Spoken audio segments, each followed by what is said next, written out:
ব্যাংকের লোন নিয়া যারা ঋণ শোধ করে নাই, ঋণ খেলাপি হয়েছে, তাদের বাড়িতে ভাত খাওয়া, মেজবান খাওয়া জায়েজ নাই। এই টাকা তুই মেজবানের টিয়ে দিলে ব্যাংকের টিও শোধ করছে না।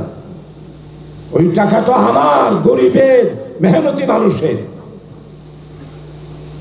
বিয়ার মধ্যে এনে কুড়ার ডাং, চিংড়ি মাছ, রূপচাঁদা, কোরাল মাছ, খারাপুনা এগুলি কিল্লা হতে মাইয়া বিয়া দিয়ে রে ডন মানুষ খোয়াল হতে নে তোর কতজন আমি আজিয়া 5 তারিখ এই পর্যন্ত ওদের টিয়া ভাবতে এন্ডুল্লা বিচার সুবাহান তুই কমিটি করে দিয়া বুঝি একজন হতায় 29 লাখ পাই, অমুক হতায় 10 লাখ পাই, একজনের সেদে একবারে মরিবার তৈ আর হরদম সম্পর্কে আত্মীয় হতায় 4 কোটি টিয়া পাই খাত ওদের ফুটার আমিন সদর ও মা রে আয় সাপ ধরো ডিওর ব্যবসা করে দিয়ে এ দুন টিয়া পা খোদা আর একটু উদ্ধার করে দিয়া বলছে হ্যাঁ আমি উদ্ধার করে দিও, তুমি এটা বইও।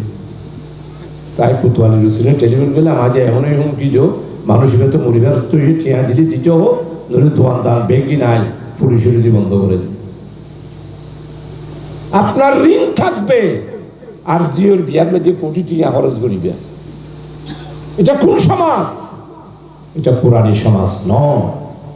রাসূলুল্লাহ সাল্লাল্লাহু আলাইহি ওয়াসাল্লামের রেখাত বা সুন্নাহ এটা নয়। আসুন দেশ এবং জাতি ন্যায়, ইনসাফ, বৈষম্যহীন, কল্যাণময় একটি ইসলামী রাষ্ট্র, উন্নয়ন, সমৃদ্ধি দেশ যদি করতে চান তাহলে কোরআনের ভিত্তিতে সমাজকে পরিচালিত করতে হবে।